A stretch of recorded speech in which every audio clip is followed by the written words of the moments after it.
लसु फ्याफुलजी नमस्कार सबैजनालाई। आज म यहाँहरूलाई लगभग 1.5 महिना पछिको चाहिँ मेरो यो कागती फर्मको अपडेट दिन गइरहेको छु। यो भन्दा अगाडि मैले मेरो फर्ममा चाहिँ मल हालेर गोडमेल गरेँ, त्यसपछि मल हालेको भिडियो चाहिँ अपलोड गरेको थियो। त्यसपछि चाहिँ मैले अपलोड गरेको थिइनँ। अब चाहिँ लगभग त्यो 1.5 महिना भयो होला। हजुर मल हालेर गोडमेल गरिसकेपछि र त्यसपछि जुन पानी पर्यो लगभग अब केही दिन यता, त्यो पानीले चाहिँ मजाले जुन मैले हालेको मल चाहिँ भिजेको छ। त्यसले गर्दाखेरि अब यो त्यो मल हालिसकेपछि र पानी परेपछिको नतिजा कस्तो भन्छ भन्ने जुन खालको अपडेट चाहिँ यहाँहरूलाई म दिन गइरहेको छु। हेर्नुहोस् है, यो बिरुवा चाहिँ एकदम जुन बिरुवाको पातहरू छ नि, पातहरू एकदम कालो भएको छ। हेर्नुहोस् है, मलाई जहाँसम्म लाग्छ यो मलले होला। मल हालिसकेपछि पानी पनि पर्यो, त्यसले गर्दाखेरि चाहिँ बिरुवाहरू चाहिँ एकदम कालो भएको छ। हेर्नुहोस् है,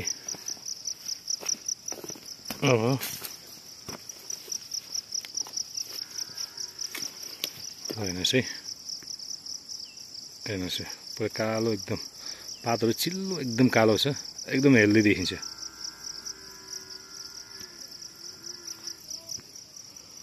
हेर्नुहोस् है, अब पातहरू कालो छ, एकदमै हेल्दी। ल हेर्नुहोस् न, हेल्दी। यो चाहिँ मलाई जहाँसम्म लाग्छ, जब मैले मल हालिसकेपछि केही दिन यता चाहिँ मजाले पानी परिरहेछ। त्यो पानीले गर्दा पनि होला, एकदम ल हेर्नुहोस्, एकदम हेल्दी देखिन्छ। पछिल्लो अपडेट लगभग 1.5 महिना जति भयो कि मैले यो भिडियो अपडेट नगरेको। यो मल हालिसकेपछिको अपडेट हो। हेर्नुहोस् है, यहाँतिर लगभग बिरुवाहरूको जुन वृद्धि दर छ त्यो चाहिँ एभरेजमा सबै एकै नाचको छ। लगभग 5% होला, अलिक सानो होइन भने अरू चाहिँ सबै एकै नाचको छ। अब यस्तो छ हेर्नुहोस् है, त्यही भएर यो मलजल र तपाईँको जुन खटाइ मेहनत यस चिजहरूको ब्यालेन्स मिल्यो भने लगभग सोचे जस्तै रिजल्ट चाहिँ आउँदो रहेछ भन्ने कुरा लगभग प्रमाणित हुँदैछ मैले गरेको जुन यो कर्मले। हेर्नुहोस् है, एकदम यो 1.5 महिनापछि मल हालिसकेपछि पानी परेपछिको यो अपडेट। हेर्नुहोस् है, यस्तो छ, यस्तो छ बिरुवा। हेर्नुहोस्,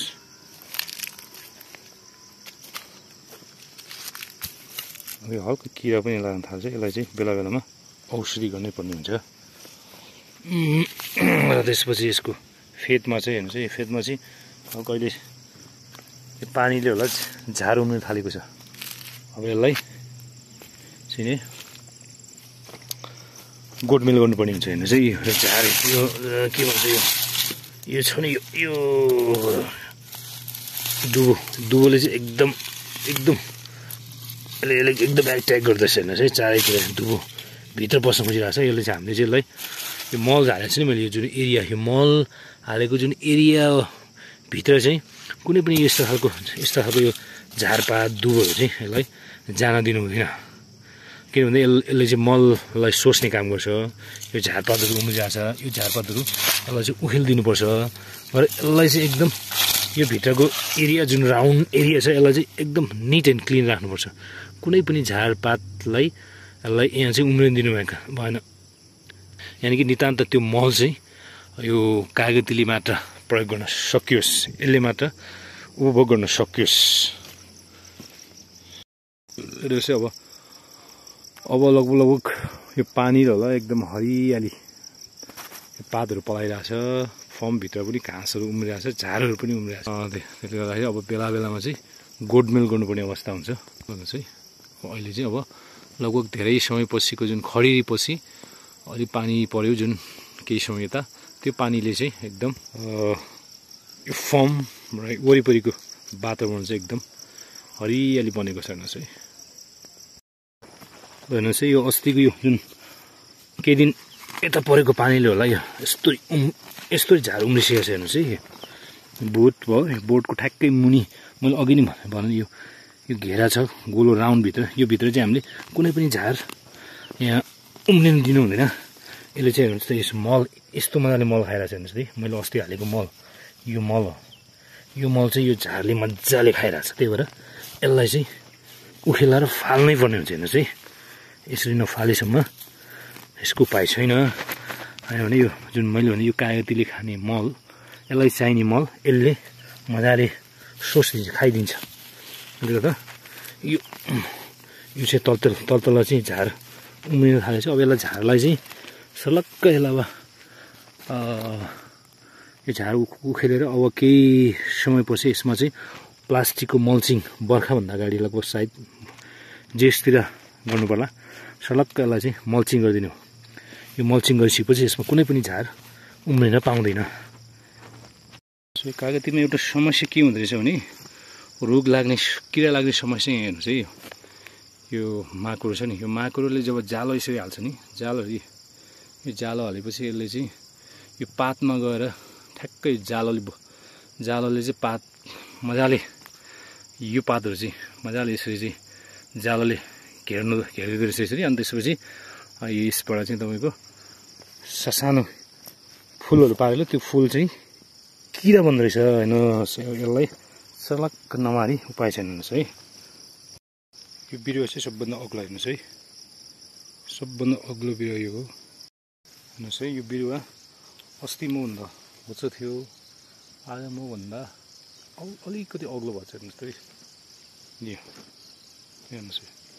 यो अस्ति चाहिँ मभन्दा होचो थियो भनेपछि यो मल जल चाहिँ पुर्याउन सकियो भने हामीले सोचे अनुरूप चाहिँ यसको वृद्धि दर पाउन सकिन्छ। अब यो चाहिँ लगि नै यो तपाईँको चाहिँ यहाँ झारहरू आउन थालेको छ चारैतिर हेर्नुहोस्। यसलाई चाहिँ यसरी गोडमेन्ट गर्नुपर्छ। सलक्कै भित्र चाहिँ पुरै यसरी सफा राख्ने हो, कुनै पनि झारहरू आउन दिनु हुँदैन। अनि मात्र यसले पर्याप्त मात्रामा यो मल पाउन सकिन्छ मित्रहरू। यसरी एकदम माटो के भन्छ मलले चाहिँ समातेको छ, एकदम कालो छ हेर्नुहोस् है। सबै मैले देखाउने एउटा मात्र होइन, लगभग सबै बिरुवाहरू यसरी पुरै मल लाएर आएको छ, कालो न कालो भएर यसको पातहरू चिल्लो भएर आएको छ हेर्नुहोस्। यस्तो छ है।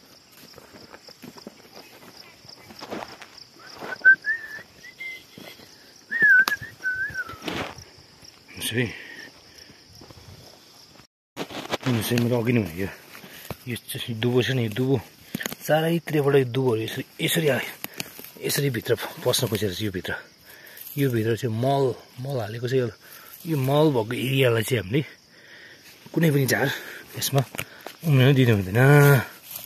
यसरी चाहिँ क्लियर गर्नुहोस् है, यसरी क्लियर गर्नुपर्छ। अब हेर्नुहोस् है, अब झम्के सास पढ्न लाग्यो, त्यही भएर यता तलतिर हेर्नुहोस् है। अब यहाँ चाहिँ कालिजहरू आउन थाल्छन्। जब यहाँ झम्के सास पर्छ तब कालिजहरू यहाँ यतातिर चाहिँ चढ्न आउँछ यो मेरो कागती फर्मतिर। त्योहरू चाहिँ अब यसो हेरेर यो कालिज चाहिँ समात्नु पर्ला कि जस्तो सोचिरहेको छु। आज म अलि साँझसम्म बसेर यता कालिज यतातिर आउँछ, यतातिर कालिज चाहिँ समात्नु पर्छ भन्ने मैले सोच बनाइरहेको छु। हेर्नुहोस् हेरौँ के हुन्छ। अब म ब्लक बीमा झर्दैछु हेर्नुहोस् है। यो मेरो प्राइभेट रोड हो, यतापट्टि यो प्राइभेट रोड हो जुन यो बिचमा फर्मको बिचमा छ। यो माथि ब्लक ए भयो। अब चाहिँ किरा पनि रोपेको छ हेर्नुहोस् है। अब चाहिँ म ब्लक ए माथि थियो, अब यो ब्लक बीमा झरेको छ। बिचमा यहाँ बिचमा चाहिँ मेरो प्राइभेट रोड छ। यो चाहिँ ब्लक बी हो हेर्नुहोस्। यहाँ पनि कागतीहरू यस्तो छ, मजाले कालो न कालो भएर आएको छ हेर्नुहोस् है। एकदम देख्न सक्नुहुन्छ मैले प्राय सबै कागती बिरुवाहरू उस्तै रेन्जमा चाहिँ यसको वृद्धि दर छ।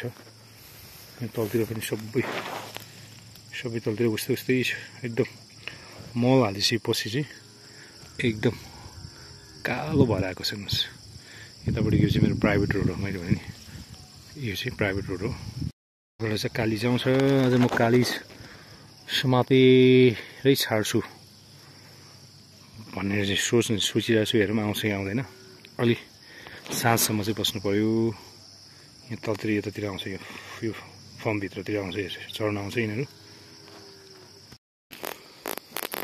ल हेर्नुहोस् है यस्तो छ अवस्था। मैले भने नि लगभग मैले सबै मेरो फर्मको सबै कागतीको बिरुवाहरूको दृश्य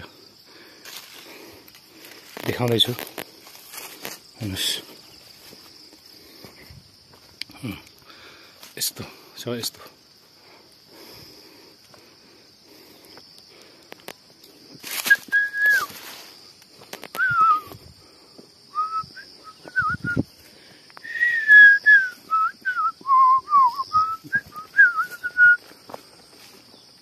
पानको पसल हे मेरो त घर छैन दिलमा बसन। अब चाहिँ सबै फर्म एकदम मैले हरियाली पनि भएको छ। त्यसपछि पातहरू पनि हलक्क बढेर आएको छ, मल र पानीले गर्दा हो भन्ने लाग्छ। है मैले कालिजलाई ट्र्यापमा पार्न सकिन्छ कि भनेर कुरेको लगभग धेरै भयो। अब साँझ पनि पर्न लाग्यो, त्यसले गर्दाखेरि आज कालिजलाई ट्र्यापमा पार्ने जुन मेरो प्लान थियो त्यो प्लान सक्सेस होला छैन। हेर्नुहोस् है यताबाट आउँछ कालिज खास आयो भने यो नाकबाट एउटा, माथिबाट तल छ जङ्गल छ, झाडी मुख्यतः यो जङ्गल यो झाडीबाट तलतिरबाट आउनुपर्ने हो। आज खासै आउला जस्तो लागेन। गोठालोहरू पनि घर लाग्यो। अब ओले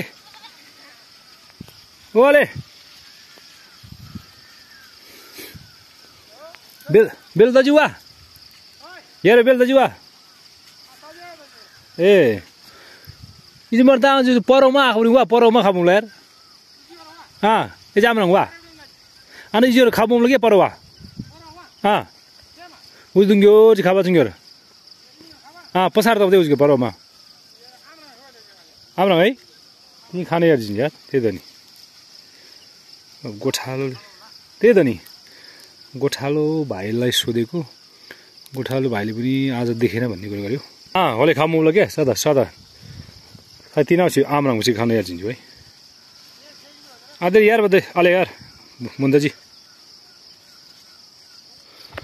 अब गोठालो भाइलाई सोधेको तलतिरको नाकाबाट कालिज देखेन भन्ने कुरा गर्यो आजलाई। अब चाहिँ म घरतिर लाग्नु पर्यो। कालिज आज भेट्न सकिरहेको छैन। हेर्नुहोस् है अब झम्के साँझ पर्न लागिसक्यो। मौसम चाहिँ अति राम्रो छ। हेर्नुहोस् मेरो फर्मको यो